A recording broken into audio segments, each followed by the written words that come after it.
Salut à tous, j'espère que vous allez bien. Bon bah écoutez, aujourd'hui une vidéo qui a pour but de faire un peu un bilan.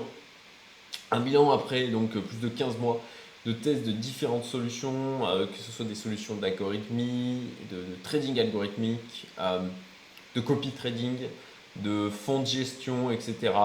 Voilà, j'ai pris un certain nombre de décisions là sur les semaines qui sont passées. J'en ai partagé certaines, notamment sur ma chaîne.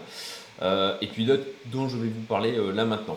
Donc, l'objectif c'est de faire un peu une vidéo en mode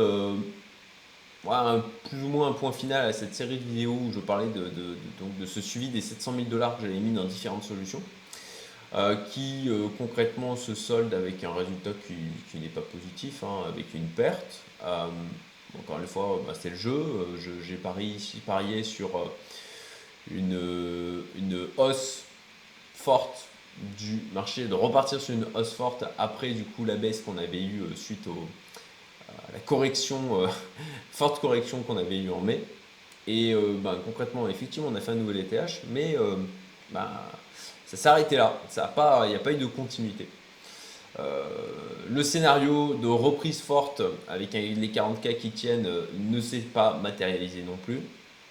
Et donc mon scénario là, le deuxième scénario, euh, qui est d'une hausse continue sur plusieurs années, mais beaucoup plus lente, avec des phases de correction comme ça qui durent des mois, reste valide aujourd'hui. Néanmoins, c'est ce que je vais expliquer dans cette vidéo, il y a certains éléments dont je vais parler, qui me font quand même réviser en partie mon jugement, en tout cas que je ne peux pas ignorer dans mes réflexions, et qui m'ont fait prendre un certain nombre de décisions. Donc je vais vous exposer, comme d'habitude, avec toujours pour but de vous parler de ce que je fais. Hein. Ça n'a pas pour objectif d'être une vérité absolue, c'est juste un partage d'un gars qui investit et qui dit ce qu'il fait. Voilà, ni plus ni moins. Ça faisait longtemps qu'il n'y avait pas eu ni plus ni moins. Allez, je réduis ma tête, c'est parti, on avance sur cette vidéo, fini pour l'introduction. Déjà un grand merci pour les 6000 abonnés. Bon, malgré peu de vidéos ces derniers temps, j'ai eu d'autres priorités, voilà, donc que ce soit en termes de gestion de business, en termes d'allocation de personnel, de finances ou de passer du temps en famille. Du coup, moins de vidéos, mais ça a quand même permis de passer les 6000 et donc je vous en remercie. Merci pour ça, merci du coup pour ceux qui se sont inscrits, de ceux qui ont partagé, de tous ceux qui ont liké les vidéos, ça fait toujours plaisir. Et pour ceux qui ont laissé des commentaires pour remercier ou pour faire des remarques constructives. Voilà. Et d'ailleurs, je pense aussi à. Alors, je ne me souviens plus qui a laissé comme ça dans un commentaire, effectivement, en évoquant la possibilité de se faire un peu. Ouais, peut-être une vidéo de point final par rapport et de bilan de tous ces investissements. Et au final, les événements amènent aussi à cette vidéo que je suis en train de faire. Donc, l'environnement a changé. Ça, je crois que. Alors, je sais pas pourquoi j'ai mon Wondershop Filmora qui sautait, mais voilà. Bon, alors, revenons.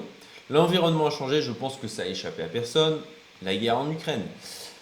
La guerre en Ukraine qui accélère, accélère un certain nombre de changements, de conséquences qui ne remontent pas qu'au Covid. Hein. Ça, c'est je dirais, ce que j'estime être le narratif mis en place en disant bah, c'est la faute au Covid.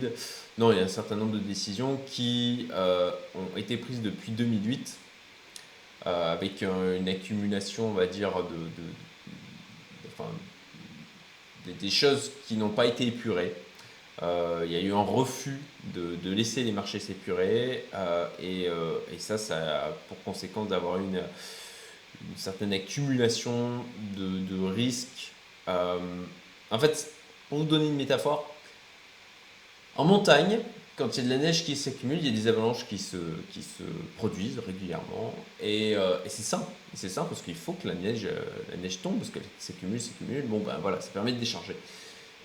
Et je dirais que depuis 2008, on a construit de quoi retenir la neige, des barrières, et que la neige s'est accumulée, accumulée, accumulée. et qu'il arrivera un moment, c'est peut-être ce qu'on est en train de vivre, où les barrières ne sont plus suffisamment solides, où il n'y a plus la possibilité de construire des renforts euh, pour éviter que toute cette neige accumulée ben, se déverse. Et ce que l'on est en train de voir, c'est peut-être ça qui est en train de se produire. Voilà. Donc, guerre en Ukraine. Guerre en Ukraine, instabilité géopolitique, et d'ailleurs là-dessus, je vous invite très vivement, je mettrai en haut à droite, je pense, en lien avec les vidéos, de voir la vidéo de Ray Dalio.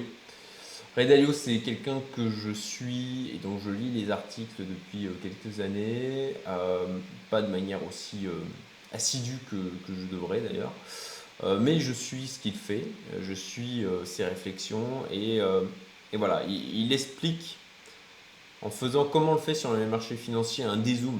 Voilà, disons qu'on prend des unités de temps supérieures, et donc lui c'est ce qu'il a fait. Il a pris des unités de temps supérieures en centaines, milliers d'années et il a vu comment les empires mondiaux se sont construits et quels ont été les cycles qu'il y a eu autour de ces constructions d'empires mondiaux, de ces hégémonies qui ont pu être mises en place et comment se sont organisées les chutes, les changements, les nouveaux, la survenance de nouveaux ordres, comment on peut dire ça, d'un nouvel ordre mondial. Voilà. Et c'est assez marquant en fait, comme ce que l'on constate aujourd'hui correspond à ce qui s'est déjà passé dans le passé, enfin ce qui s'est déjà produit dans le passé. Et c'est vrai qu'on aurait tendance à se dire oui, mais ce n'est plus pareil, oui, mais les temps ont changé. Euh, mais la nature humaine, elle, ne change pas. Euh, c'est tout ce sur quoi on base aussi les stratégies d'investissement, c'est que c'est un perpétuel recommencement. Je veux dire, notre programmation d'un point de vue génétique est toujours la même. C'est pas en une vie d'homme que ça va changer ça. Et les réactions et les conséquences, causes-conséquences restent au final, les cycles restent les mêmes. Donc je vous invite vivement, très vivement, à regarder cette vidéo. Voilà. Donc, digression, mais qui me semble utile. Guerre en Ukraine, instabilité géopolitique, hein, forcément, c'est associé. Instabilité des marchés financiers, on le voit avec le pétrole, la volatilité qu'il y a dessus est assez folle. Des hausses fulgurantes, baisses fulgurantes, blé, les marchés en Chine, hein, je ne sais pas si vous avez vu, mais Alibaba, les index chinois qui se sont pris des claques assez monumentales. Bon, marché en Russie, forcément. Alors, on a cherché avec Alex de Quantips à trouver le moyen d'acheter sur le marché russe, mais tout est fermé, hein. Concrètement, tout est clôturé. Donc, j'ai mis mes assistants aussi sur la recherche de possibilités en OTC, sur des marchés secondaires, d'acheter des actions russes, parce que je pense que là, concrètement, bah, c'est une occasion. Mais là, c'est très compliqué, je ne pense pas que je trouverai.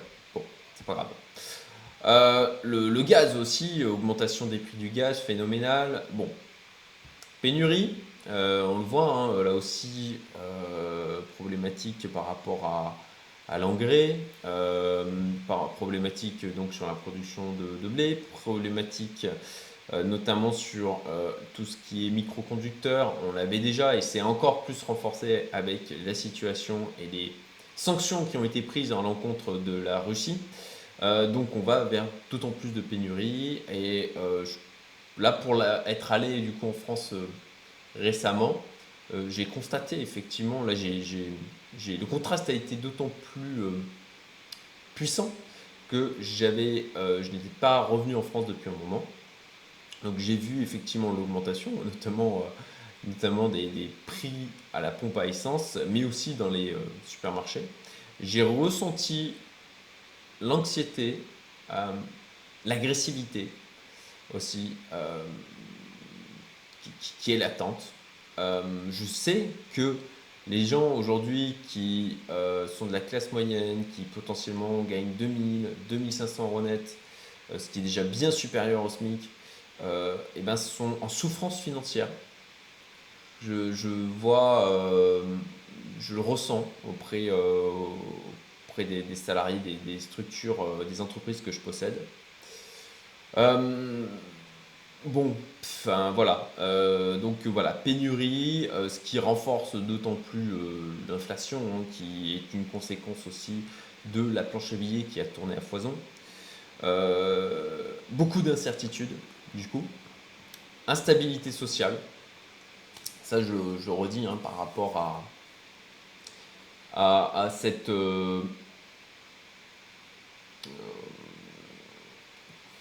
anxiété latente. Voilà, vraiment, j'ai ressenti ça. J'étais content de revenir à Maurice, très sincèrement. Euh, et voilà, on ressent bien. Ce qui est intéressant aussi, c'est ici à Maurice, on le voit aussi dans les supermarchés parce que l'approvisionnement est plus compliqué. Forcément, c'est une île. Et on le voit aussi là dans les supermarchés. Et je pense que effectivement, Maurice, sur la partie approvisionnement, est plus en première ligne peut-être que la France. Mais je l'ai constaté aussi, en tout cas j'ai cru le constater aussi dans les supermarchés, que on a moins de diversification dans les produits. Voilà, c'est mon avis. Mais vous savez quoi, mettez en commentaire ce que vous en pensez. Mais on a fait au sein de ma communauté privée hier soir une discussion autour de ça et on est plusieurs à constater les mêmes choses. Donc on a essayé justement de travailler sur les faits. Et d'ailleurs je fais mon instant pub plus tôt du coup sur ma communauté privée si voilà, si ça vous intéresse de rejoindre une communauté extrêmement sélective, hein, d'entrepreneurs à investisseurs, de gens qui sont ouverts à la discussion, qui sont dans l'action, qui sont dans le factuel, dans la réflexion, qui ne prennent pas voilà, pour argent comptant ce que les mass médias peuvent aussi vous servir, hein, et que ça vous intéresse voilà, d'échanger et d'accepter aussi, d'être en capacité d'accepter des opinions qui ne sont pas les vôtres, mais d'avoir suffisamment d'ouverture d'esprit et de bienveillance pour échanger avec justement des gens qui sont là pour vraiment essayer de comprendre le point de vue d'autrui. Écoutez, vous avez le lien en description euh, pour, euh, pour candidater, pour entrer dans cette communauté. Voilà, c'était l'instant pub. J'en reviens du coup à l'environnement qui a changé. Voilà, instabilité sociale. Et puis bon, voilà, on est aujourd'hui dans un environnement clairement complexe d'un point de vue de par la globalisation. L'Europe est extrêmement dépendante de la production, des productions extérieures, euh, des matières premières extérieures.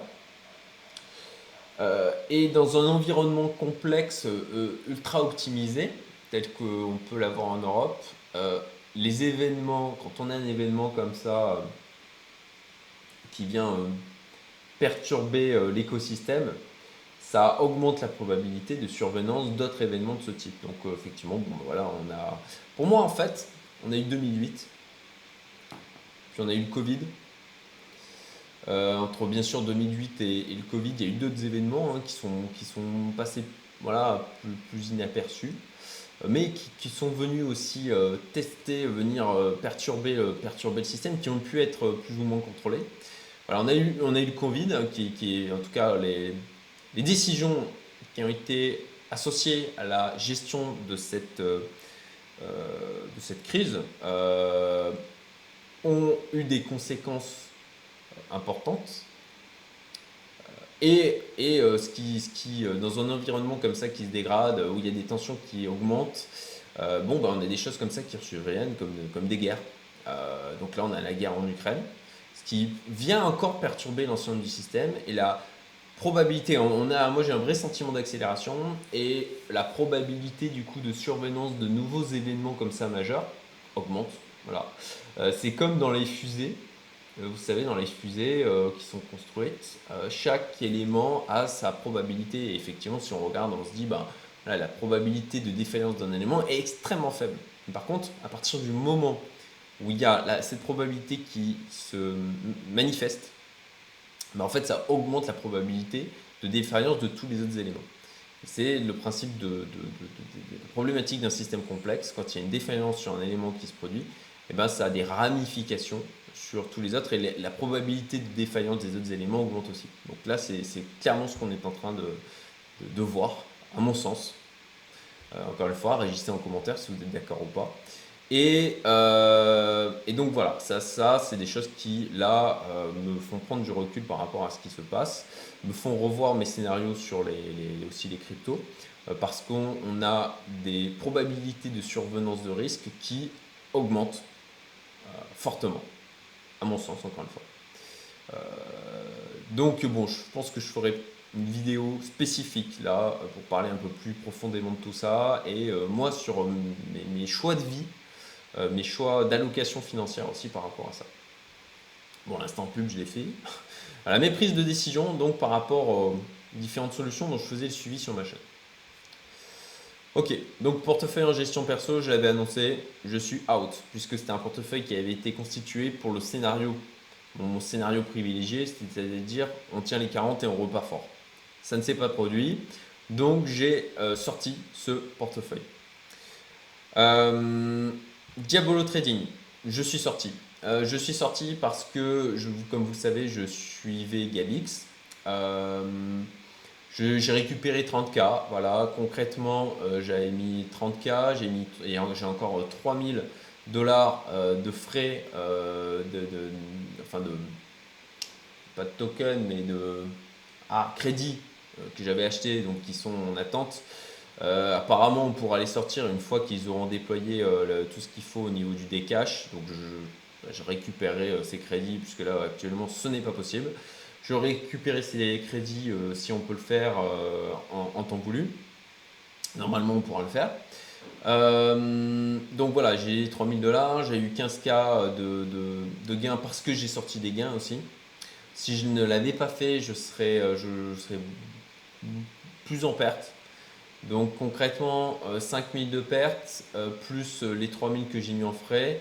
Normalement, je devrais les récupérer, mais imaginons qu'effectivement, je ne peux pas les récupérer, ça fait 8000 de pertes. Bon, c'est la vie. Ça fait partie du chemin d'investisseur, hein, effectivement. Voilà, donc j'ai coupé, j'ai pris des pertes, j'ai coupé aussi parce que je voyais des prises de position dans lesquelles je n'étais pas du tout d'accord en fait. Je comprends la stratégie suivie, mais c'est pas pour autant que je l'accepte. Je pense qu'aujourd'hui on est dans un environnement où le fait de repartir haussier n'est absolument pas certain, de par tous les éléments que j'ai évoqués avant. Pour moi, un scénario à la mars 2020 où tout le monde panique et une énorme baisse est possible. Et si ça arrive, ben, je serais content d'avoir de la liquidité et de ne pas être exposé et de me manger la baisse. Donc, en tout cas, voilà, d'où ma baisse d'exposition d'une manière générale. Donc Diabolo, j'ai coupé, j'ai tout sorti et je coupais manuellement des trades, à raison en fait. Je l'ai fait plusieurs fois, je me disais, mais moi à sa place, je couperais. Et en fait, du coup, c'était pas coupé, c'était coupé plus tard. Et du coup, il y a des pertes qui étaient prises ou des gains qui étaient bien moindres. Donc, je me mettais à couper manuellement les trades avec raison. Et donc, je me suis dit, bah, si c'est bon, si je me mets à couper moi-même les prises de position, ça vaut pas le coup, quoi. De toute manière, que je reste positionné. Donc out. Wall Invest, alors j'avais pas grand chose, il me restait là aussi, hein, je sors en perte. Hein. Voilà, il n'y avait pas grand chose dessus, j'avais 5000 dollars. Alors j'avais sorti des gains, j'avais remis de l'argent, etc. J'ai payé des frais, donc je crois que j'ai 1000 dollars de perte en totalité. J'ai sorti les 3200 dollars qui restaient. Wall Invest parce que j'ai du mal à appréhender leur stratégie, j'ai du mal à appréhender ce qu'ils font. Il faut mettre pour avoir des stop loss, il faut les mettre manuellement. Donc bon, voilà, j'ai du mal à appréhender, j'ai du mal à me faire un avis. Donc je suis sorti. Cryptelite aussi, quasi out. Concrètement là aussi, alors je vais aller voir, je vais vous montrer. Allez sur l'interface. Cryptelite, tac. Alors je vais mettre en pause les vidéos, le temps de me connecter. Voilà, donc Cryptelite, concrètement, j'ai laissé 2000 dollars. Vous voyez, j'ai encore perdu. Je suis tombé à 1925, donc ça n'arrête pas de. Voilà, malheureusement, regardez, sur une année, c'est juste très. Ah, là, je peux pas dire autre chose, c'est mauvais quoi. très mauvais, peut-être pas à ce point-là, enfin ouais, bah si, c'est mauvais, c'est mauvais. Euh, voilà, le plus-value, l'envoi. Alors l'exposition me dit que je suis non exposé, pourtant il y a des plus-values, moins-values notantes. Bon, ça j'ai du mal à comprendre. On s'en fiche à la rigueur. Voilà, j'ai laissé 2000 $. Pourquoi j'ai laissé 2000 $? Parce que bon, ils ont eu le courage de dire ok, on coupe tout. De ce que j'ai compris, ils ont coupé toutes les stratégies algorithmiques et ils sont uniquement discrétionnaires. Mais malgré ça, ça continue de baisser et le capital continue d'être érodé. Donc, j'apprécie beaucoup l'équipe, j'apprécie beaucoup les gens qu'il y a derrière. Je suis Benjamin, enfin Benjamin fait partie aussi de ma communauté privée et j'échange avec lui personnellement. Je le suis aussi sur sa chaîne. Je pense que c'est vraiment quelqu'un de compétent. Et ils se remettent en cause, ils ont cette capacité à se remettre en cause. Donc j'ai laissé 2000 $ histoire de voir. Histoire de voir ce que ça donne. S'ils arrivent à renverser la tendance, potentiellement je remettrai de l'argent. Je crois qu'ils en ont la capacité. Je crois vraiment qu'ils en ont la capacité. Donc voilà, j'ai sorti 10 000 quoi. Ou un peu plus, je me souviens plus. Je crois dans les 10 000 $. Mais concrètement, là aussi, je me suis pris de la perte sur Cryptelite. Malheureusement. Et puis bon, voilà, le graphique est assez criant, hein. Ça n'arrête pas de s'éroder. Ça n'arrête pas de s'éroder. C'est vraiment quotidiennement. Malgré là une gestion en discrétionnaire, donc bon voilà, ils sont en train de revoir profondément leur stratégie et je crois qu'il va y avoir des annonces potentiellement par rapport à ça, donc je vais écouter. Et puis s'ils arrivent, si je vois qu'ils se mettent à renverser la tendance, ben, potentiellement à ce moment-là je renforcerai. Voilà pour Cryptelite. Alors ça, bon, ça pas trop, c'est pas très intéressant là en l'occurrence. J'ai switché là-dessus, mais ça a plus vraiment d'intérêt. Hop, ça je vais en parler après. Donc Invao, donc j'ai allégé concrètement. Alors là, je vais sortir mon rapport mensuel.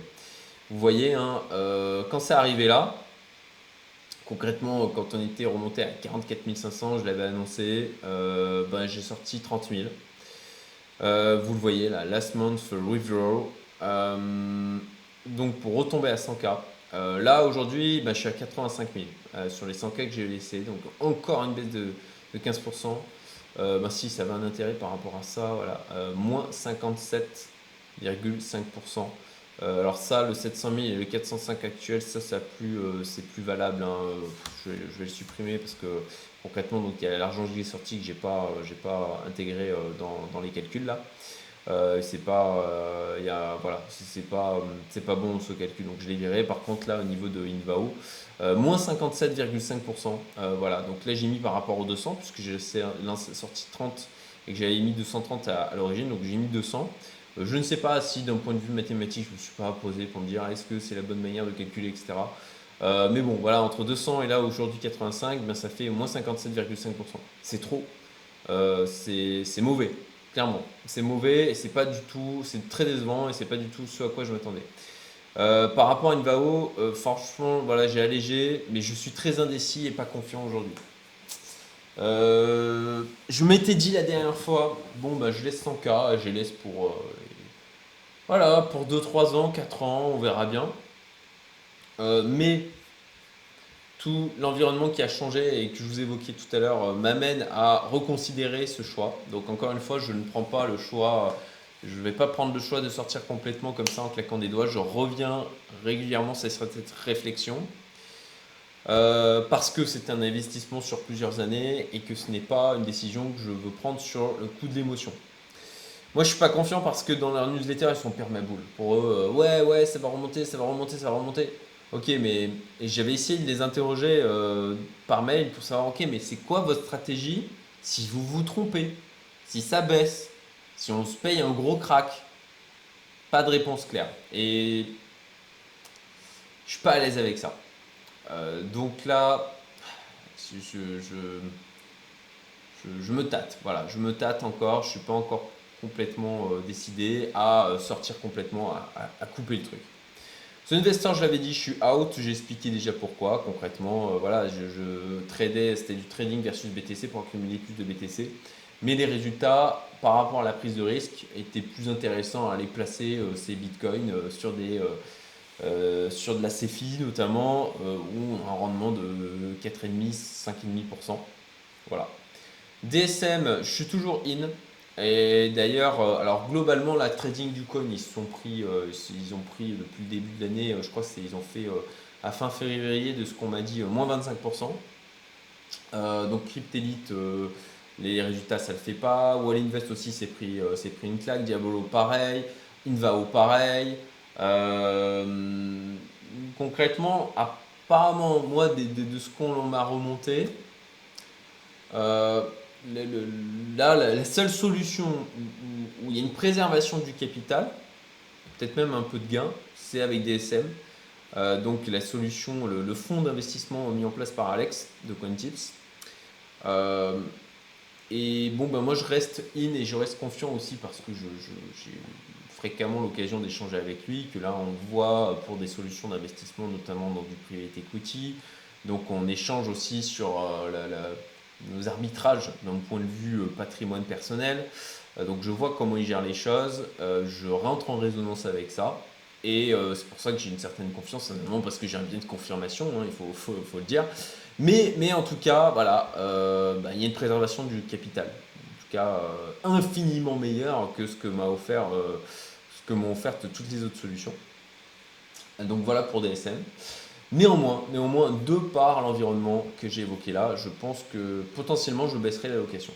Voilà, potentiellement, je vais quand même baisser la location sur DSM. Là aussi, j'y réfléchis. Un truc que j'ai mis en place, c'est le grid trading. Et alors, là aussi, un instant pub au sein de ma communauté, il y a des personnes qui l'ont mis en place depuis un bon moment. Ils nous ont fait tout un workshop dessus, où ils nous ont expliqué comment le mettre en place, les stratégies, comment ça fonctionne, les risques, leur retour d'expérience sur le sujet. C'était extrêmement enrichissant. Ça a été fait en octobre, je crois, et j'ai mis beaucoup de temps pour me repencher sur le sujet et vraiment me poser. Avec ben, ce workshop et ce replay, en fait, j'ai pu le mettre en place, le déployer en une matinée, en tout cas ma première stratégie. Et depuis, ben voilà, je continue à mettre en place. Je rentre vraiment en résonance avec ça parce que c'est moi qui mets en place le bot. C'est moi qui choisis la stratégie derrière le bot. Je choisis le point d'entrée, comment je me mets en place. Désolé, il y a ma petite fille qui hurle derrière, donc j'espère que ça ne s'entend pas à la vidéo. Vous avez un lien en description qui vous montre, voilà, où j'ai partagé, j'ai mis en place ces outils via BitsGap. Donc, si vous voulez aller voir, je ferai une vidéo spécifique sur le sujet pour plus en parler. Donc, si vous voulez voir concrètement ce que ça donne là aujourd'hui et les stratégies que j'ai mis en place, vous avez le lien en description tout simplement. Je ne vais pas m'étendre sur le sujet parce que je pense que la vidéo commence à être un peu longue là. Donc, bilan après 15 mois d'expérimentation. Les solutions algorithmiques, ben, concrètement, elles sont mauvaises dans les phases de transformation du marché parce que elles sont basées sur du backtesting et sur une tranche de marché, on va dire, qui avait un mode de fonctionnement qui aujourd'hui bah, n'est plus le même, quoi. Quand effectivement, voilà, on a une phase de transformation du marché, quand le marché se transforme, bah, toute la partie d'avant ne sert plus à rien, à mon sens, pour faire du backtesting. Et là, clairement, on le voit hein, sur toutes les gestions. Donc ça a été extrêmement enrichissant de me rendre compte de ça, de comprendre ça. Et encore une fois, moi je fais aussi tout ça, c'est de l'apprentissage. C'est beaucoup d'apprentissage. Je suis dans un marathon en termes d'enrichissement personnel. Et j'accepte de perdre parce que ça va me permettre d'apprendre et puis de progresser et de faire de meilleurs choix dans l'avenir, tout en ayant associé un money management qui soit quand même suffisamment éclairé pour pas, voilà, pour pas perdre 80% de mon patrimoine, 50% de mon patrimoine d'un seul coup, quoi. Euh, donc les solutions algorithmiques, ça peut être intéressant potentiellement après une phase de transformation et s'il y a eu suffisamment de recul pour qu'il y ait du backtesting de fait après la phase de transformation, qu'il y ait suffisamment de temps qui soit passé pour pouvoir élaborer des stratégies qui aient le potentiel de fonctionner dans un environnement de marché qui reste le même pendant suffisamment longtemps pour que ces stratégies génèrent du rendement.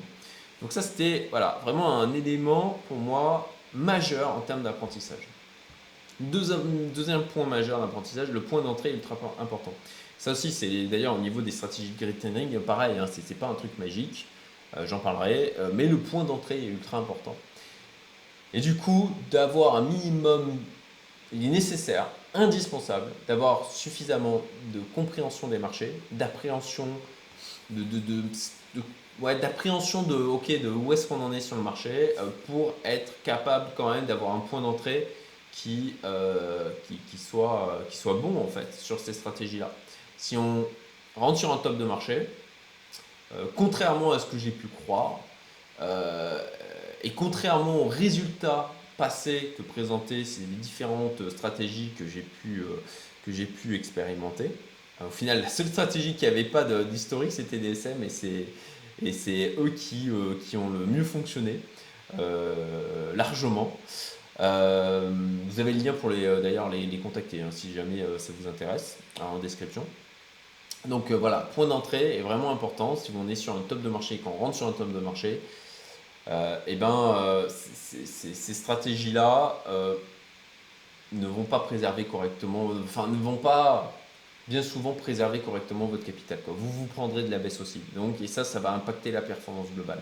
Donc le point d'entrée, il faut faire gaffe aussi sur ces solutions de fonds, sur ces solutions donc, de gestion algorithmique, de trading, de copy trading, etc. Voilà, donc pas de solution magique pour préserver le capital. Il faut faire attention à son point d'entrée. Voilà, je dirais que les deux gros apprentissages que j'ai eu là sur ces 15 derniers mois. Voilà pour cette vidéo, j'espère que ça vous sera utile comme d'habitude, like, partage, commentaire, n'hésitez pas, abonnez-vous si ce n'est pas déjà fait et puis donc d'autres vidéos à venir en liaison avec tout ce dont j'ai parlé, donc à la fois pour vous parler davantage de mes choix d'un point de vue choix de vie hein, aussi, personnel, qui ont été pris sur ces 2 dernières années et que je continue de prendre. D'investissement aussi, de choix entrepreneuriaux. Ça, c'est aussi, voilà, c'est vraiment un choix de création d'écosystème personnel par rapport à ce que je crois être l'environnement à venir. Donc ça, j'en parlerai. Et puis sur le grid trading. Donc je vous souhaite une excellente journée. Voilà, il est 8h30 en France, donc je vais sortir la vidéo, il sera encore dans la matinée si tout va bien. Et puis je vous dis à très bientôt pour de nouvelles vidéos. Salut à tous!